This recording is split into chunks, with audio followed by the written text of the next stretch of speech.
Pakistan and nukes, basically a rogue actor with too much power.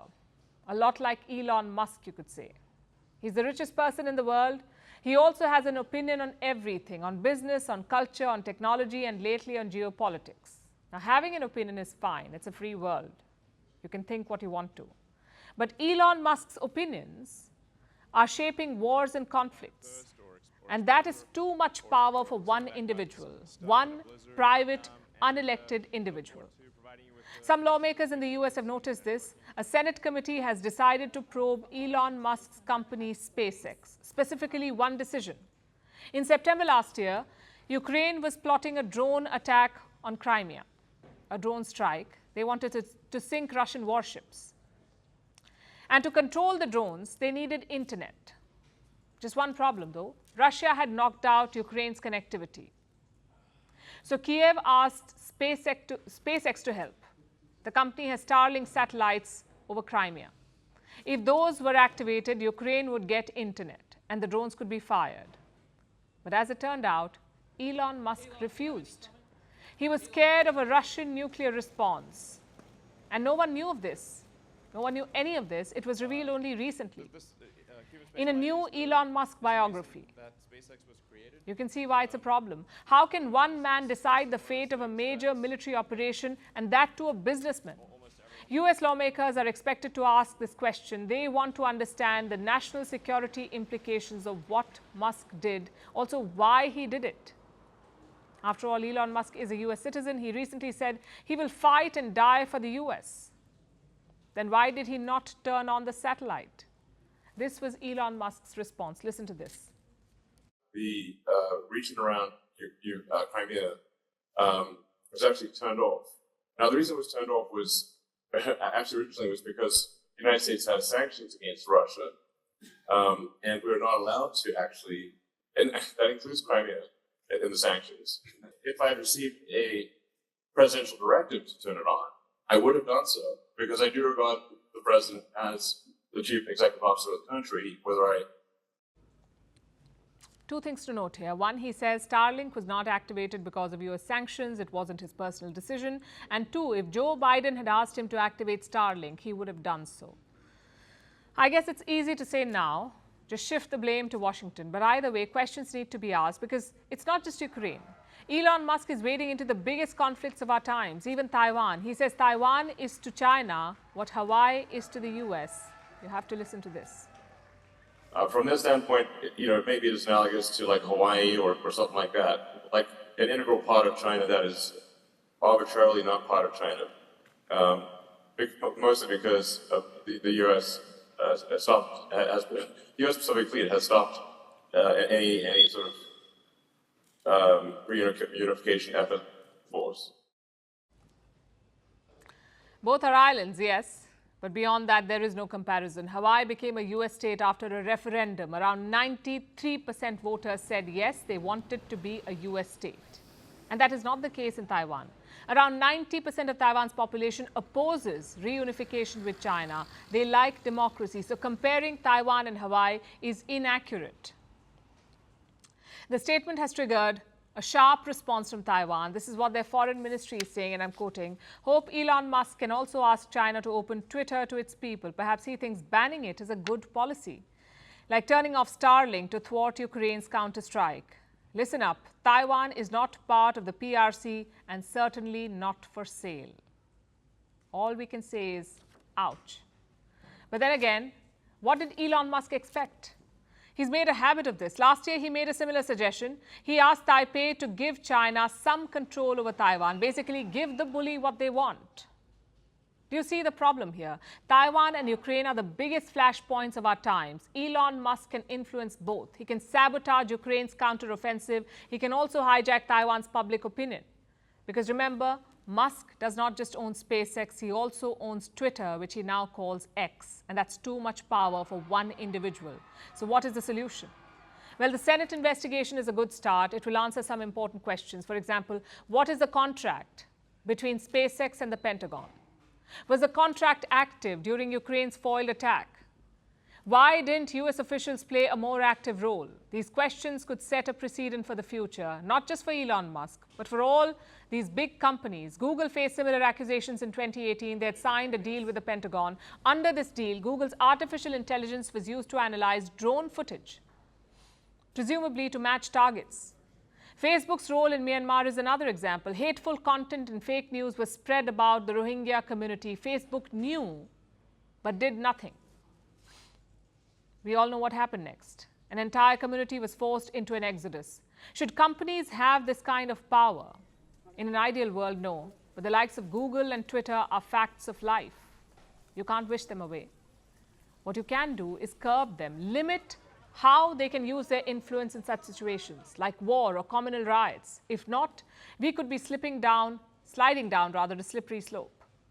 And straight ahead is corporate autocracy.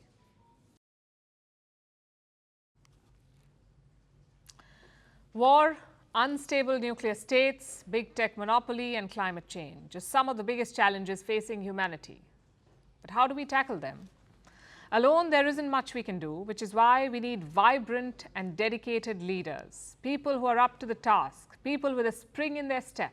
Unfortunately, that's missing in most countries, especially in the United States of America. President Joe Biden will turn 81 in November. This November, he turns 81.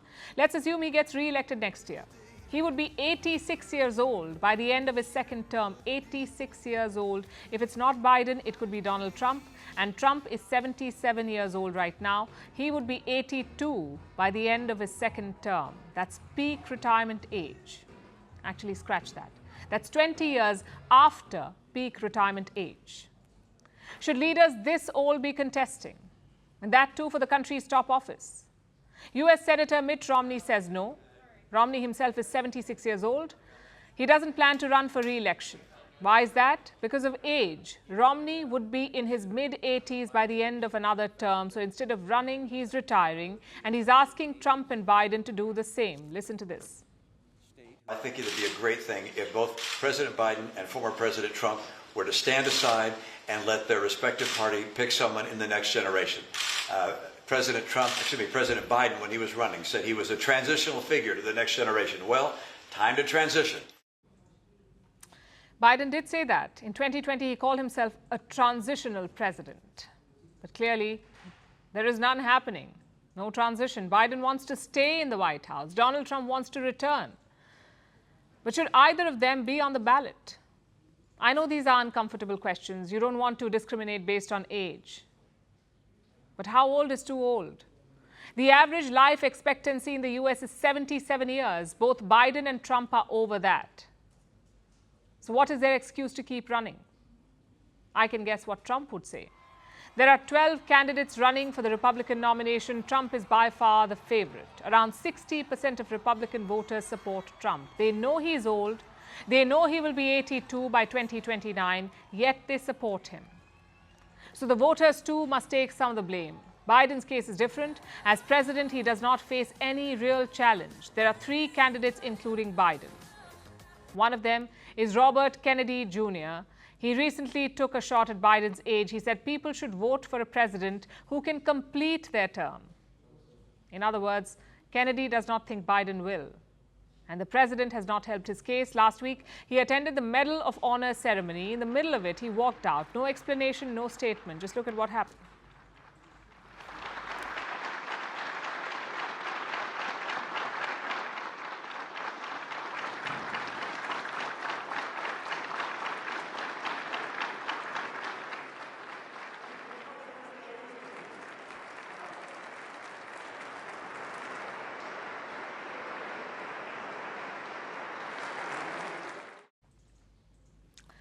This is a problem across US politics. Senator Mitch McConnell had 2 worrying episodes. He froze in the middle of a press conference. He said nothing. He simply stared into the blank space.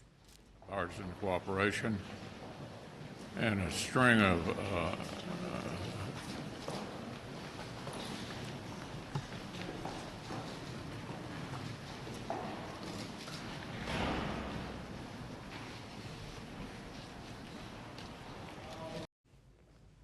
McConnell is the top Republican in the US Senate. Biden is the president. And Trump wants to be president. Why is it that all these leaders are old, not to mention white and men? We can think of a number of explanations. Maybe youngsters are simply not interested in politics, or maybe it's too tough to break out. You need millions of dollars to run a Senate campaign, even more for president. You cannot do that without corporate interests. And who would they support? Who would the corporate support? A young dynamic politician or an aging leader who loves the status quo? There you have it. Only 5% of world leaders are over 80 years of age. 35% are in their 60s and 22% are in their 50s. What about India? The Lok Sabha's average age is 53. The global average for lawmakers is 54, so not too bad with India. The Indian cabinet, though, is a bit older. It was around 58 years in 2021, the average age. But these are acceptable numbers. In the US, they're much higher. The average age in the US Senate is 64 years. That's a decade older than the global average. The question is, how do you correct this? How old should be considered too old? And it's a tough question to answer. Every person is different. Maybe you're still active and sharp at 75, or maybe your neighbor is not. So setting an arbitrary age limit could be problematic. Having said that, we already do it. In the US, you must be 35 years old to run for president. Here in India, you must be 25 to contest for the Lok Sabha. So by extension, you must be 25 years old to be the Prime Minister of India. So if lower age limits are fine, why not upper limits? My point is, we need to face the uncomfortable truth. Wanting young politicians is not ageism. It is simply rational thought. I'm sure some politicians remain sharp into their 70s and 80s, but we cannot look at exceptions. We need to look at the norm. Think of it as a two-step plan. First, remove the filter of ageism. Look at it from the point of national interest. Who is fit to lead? And secondly, have a conversation. Some people will say 70 should be the upper limit. Others will say 50 or 60. The point of democracy is to find the middle ground.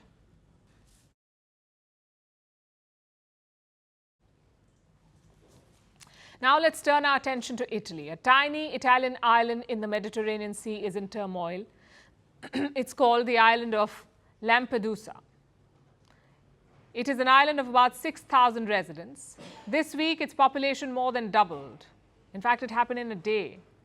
About 7,000 asylum seekers landed on the island. Let me repeat, this is more than their entire population. These immigrants have been arriving from Africa on dilapidated boats. Now, Lampedusa has always been one of the first stops for migrants, but it's not equipped to handle these numbers. Its migrant reception center can house 400 people. And you know how many landed? 7,000. The government of Italy swung into action. Some of these people were sent to Sicily, but this is a temporary solution. Migrant crossings are already double of what they were at this time last year. And the recent crises in Africa, from the coups to the natural disasters, are bound to increase migration further. Here's our report.